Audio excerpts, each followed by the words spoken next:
So hello friends, welcome to my new video guys. इस video में हम लोग देखेंगे टोपो सीट के बारे में गाइस, ए टू जेड। उसे कैसे बनाया जाता है, उसका इंटरप्रिटेशन कैसे किया जाता है, उसका डेफिनेशन क्या होता है और हम कैसे अपने प्रैक्टिकल फाइल में उसको ट्रेस करके बना सकते हैं गाइस। तो ये वीडियो आप लोग के लिए इम्पोर्टेंट होगा एंड तो चैनल पे नहीं तो सब्सक्राइब कर दीजिए और चलते हैं अपने टोपो सीट पे और सारा जो डिटेल है वो मैं बताऊंगा इस वीडियो में। तो वीडियो में बने रहिएगा गाइस। चलिए अपनी स्क्रीन पे। सो फ्रेंड्स, ये रहा हमारा टोपो सीट। तो चलिए वीडियो को स्टार्ट करते हैं और देखते हैं टोपो सीट क्या होता है, कैसे बनाया जाता है, इसका इंटरप्रिटेशन कैसे किया जाता है और इसे एक जो पेपर में इसे कैसे बना सकते हैं टैरेस करके या फिर अपने ड्रॉ करके। ठीक है, तो चलिए वीडियो को स्टार्ट करते हैं। तो फ्रेंड्स, सबसे पहले हम लोग देखते हैं टोपो सीट का डेफिनेशन और समझते हैं टोपो सीट आखिर होता क्या है और किसे बोलते हैं। ठीक है, तो ये देखिए उसका डेफिनेशन गाइस यहाँ पे टोपो सीट का। टोपो सीट बेसिकली क्या होता है कि एक ऐसा स्थलाकृतिक मानचित्र होता है जिसके सहारे हम दो भौगोलिक परिदृश्य नेचुरल और आर्टिफिशियल फेनोमिना का अध्ययन करते हैं कन्वेक्शनल सिंबल्स के द्वारा, मतलब कि समुच्च चिन्हों के द्वारा। समुच्च चिन्ह क्या होता है गाइस? समुच्च चिन्ह ये देखिए, ये जो यहाँ पे ऐसे सिंबल्स बने हुए, रिवर के लिए ये सिंबल हो गया, एनएच के लिए ये हो गया, फिर ब्रॉड गेज के लिए ये हो गया, सेटलमेंट्स के लिए ये सिंबल्स को मतलब समुच्च चिन्ह बोला जाता है, जिसे इंग्लिश में कन्वेक्शनल सिंबल्स बोलते हैं। ठीक है, तो ये था हमारा डेफिनेशन, समझ में आया होगा गाइस। एक ऐसा स्थलाकृतिक मानचित्र होता है, मैप होता है, जिसमें हम लोग दो फेनोमिना मतलब नेचुरल और आर्टिफिशियल जो फेनोमिना होते हैं। नेचुरल फेनोमिना मतलब गाइस जैसे कि इसमें देखिए रिवर जो है वो नेचुरल में आ जाएगा, फिर कहाँ पे कितना फॉरेस्ट है, कहाँ पे रिलीफ कैसा है, वहाँ का उचावच कैसा है, तो ये सब नेचुरल फेनोमिना में आता है। और आर्टिफिशियल मतलब बेसिकली मैन मेड, जैसे कि अधिवास हो गया, फिर रेलवे लाइन हो गया, रोडवेज हो गया, ये सबको आर्टिफिशियल फेनोमिना बोला जाता है। तो क्या इसका डेफिनेशन समझ गए होंगे आप लोग? ये हमारा डेफिनेशन हो गया गाइस, स्थलाकृतिक मानचित्र जिसमें आर्टिफिशियल और नेचुरल फेनोमिना को दिखाया जाता है कन्वेक्शनल सिंबल्स के द्वारा। ठीक है, तो अब देखते हैं गाइस इसका जो है वो इंटरप्रिटेशन करने के लिए हमें किन किन बातों का खास ध्यान रखना होता है और किस बेसिस पे हम लोग किसी भी टोपो सीट का इंटरप्रिटेशन करते हैं। तो ये हमारा गाइस टोपो सीट जिसे मैंने खुद से बनाया हुआ है और इसका इंटरप्रिटेशन भी किया है। ये देखिए इंटरप्रिटेशन हिंदी में है गाइस, बट आप लोग इसी बेसिस पे इंग्लिश में भी कर सकते हो। तो आइए देखते हैं गाइस इंटरप्रिटेशन करने के लिए कौन कौन सी बातों को ध्यान में रखते हुए किया जाता है। ठीक है, और कैसे करते हैं। सबसे पहले तो गाइस आप लोग को आपके कॉलेज के द्वारा एक टोपो सीट मैप दिया जाएगा, जिसको इस तरह के पेपर पे आपको बनाना होगा।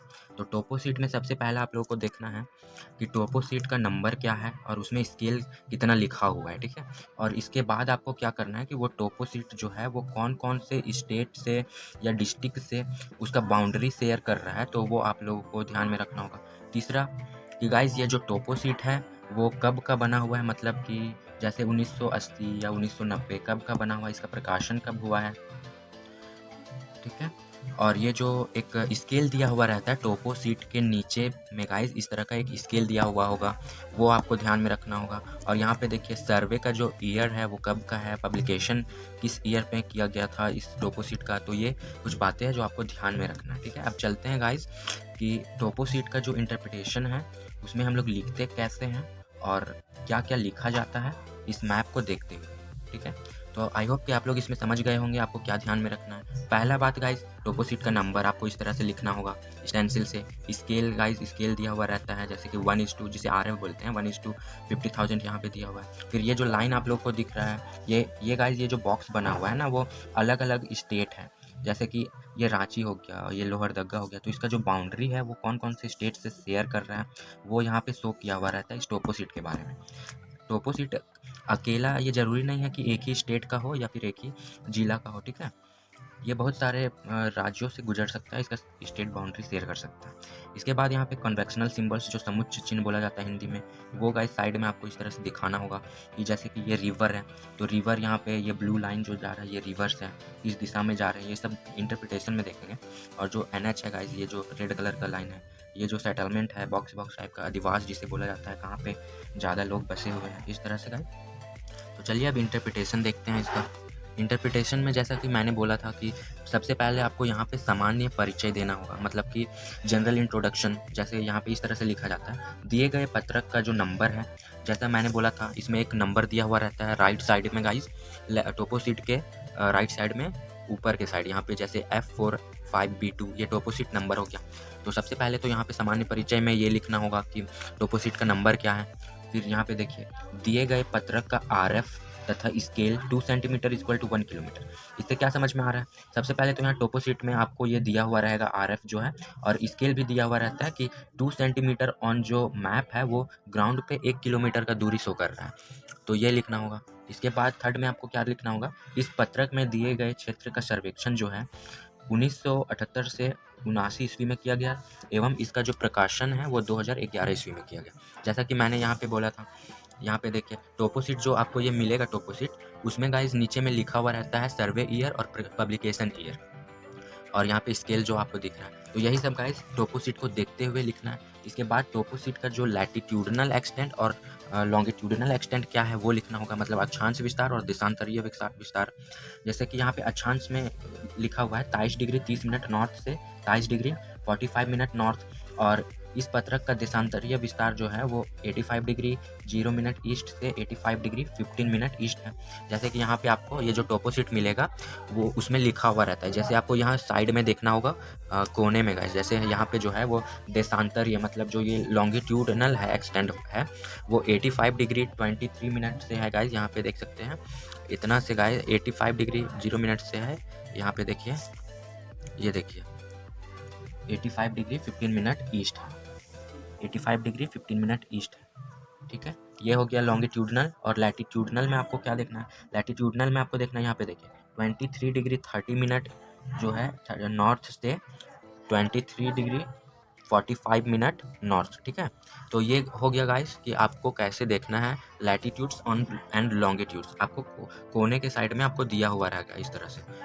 ठीक है, इसके बाद यहाँ पे देखिए ये सब लिखने के बाद जनरल इंट्रोडक्शन, फिर स्केल एंड जो RF है, उसके बाद कब प्रकाशन हुआ, सर्वे ईयर क्या था, लैटिट्यूडनल लॉन्गिट्यूडनल एक्सटेंट। उसके बाद आपको गाइस क्या करना है कि जो ये है टोपोसीट, उसमें नदी अगर बह रहा है उस एरिया में तो उसके अफवाह मतलब ड्रेनेज के बारे में लिखेंगे। जैसे कि मैंने यहाँ पे लिखा है गाइस, वो आप लोग पढ़ सकते हो।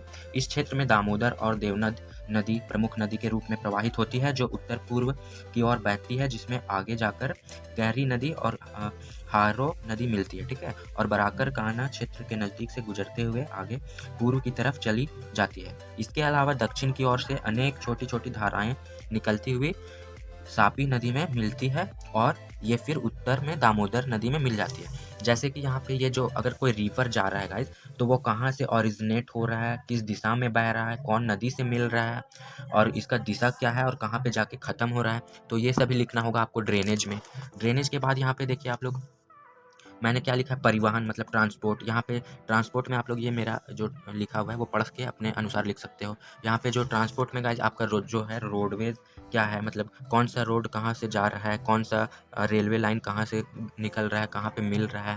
ठीक है, इसके बाद गाइज आप लोग अधिवास के बारे में लिख सकते हो। अधिवास मीन्स सेटलमेंट्स, कहाँ पे लोगों का बसाव अधिक है, कहाँ पे लोगों का घनत्व अधिक है, डेंसिटी अधिक है, पॉपुलेशन अधिक है, ये सब लिख सकते हो। जैसे सेटलमेंट्स में ये हो गया गाइज, जनरली जो है रिवर के साइड और रेलवे लाइन के साइड में सेटलमेंट्स अधिक होते हैं। आपको अपने टोपोसीट के अकॉर्डिंग आपको लिखना होगा, ये नहीं कि मेरे अनुसार आप लोग लिख रहे हैं। ठीक है, मैं बस बेसिक चीज़ें बता रहा हूँ जिसके बेसिस पे आप लोग अपना टोपोसीट का इंटरप्रिटेशन खुद कर सकते हो। इसके बाद लास्ट में मैंने लिखा है उच्चावच के बारे में, मतलब रिलीफ। जो टोपोसीट मिला है उस एरिया का गाइज, वहाँ का रिलीफ फीचर्स कैसा है, वहाँ का मतलब ढलान है या ऊंचाई है, पर्वत है, पठार है, इस तरह का। तो आई होप कि आप लोगों को समझ में आ गया होगा कि टोपोसीट जो है वो क्या होता है और समुच्चय चिन्ह क्या होता है और कैसे इंटरप्रिटेशन किया जाता है, कौन कौन सी बातों को ध्यान में रखा जाता है। इसके अलावा गाइज एक कुछ छूट रहा है गाइज, ये आपको बता देता हूँ, कंटूर लाइंस के बारे में। कंटूर लाइन क्या होता है, जिसे समुच्च रेखा बोला जाता है गाइज। समुच्च रेखाएं वैसी रेखाएं होती है जो एक तरह से रिलीफ को दिखाने के लिए गाइज यूज़ में आता है, मतलब रिलीफ फीचर्स को दिखाने वाला जो लाइंस होते हैं उसे समुच्च रेखा बोला जाता है। कंटूर्स के द्वारा किसी भी एरिया का मतलब उच्चावच दिखाया जा सकता है कि वहाँ पे पहाड़ है, पठार है, ढलान है या क्या है, इस तरह का। ठीक है, तो आई होप कि आपको ये वीडियो पसंद आया होगा और आपके एग्जाम्स के लिए इंपॉर्टेंट है। इस बेसिस पे आप लोग अपना इंटरप्रिटेशन कर सकते हो। तो चैनल पे नए हैं गाइज तो चैनल को सब्सक्राइब कर दीजिए, और इसी तरह के प्रैक्टिकल रिलेटेड वीडियोस पाने के लिए जल्दी से चैनल को सब्सक्राइब कर दीजिए, वीडियो को लाइक कर दीजिए और ज्वाइन हो जाइए गाइज मेरे टेलीग्राम चैनल से, जिसमें सारे प्रैक्टिकल्स के PDF गाइज वहाँ पे अवेलेबल होते हैं। तो मिलते हैं अपने नेक्स्ट वीडियो में नेक्स्ट टॉपिक के साथ। और गाइज आपको कौन सा प्रैक्टिकल, कौन सा टॉपिक चाहिए वो कमेंट बॉक्स में कमेंट कर सकते हो। So guys, thank you and bye bye.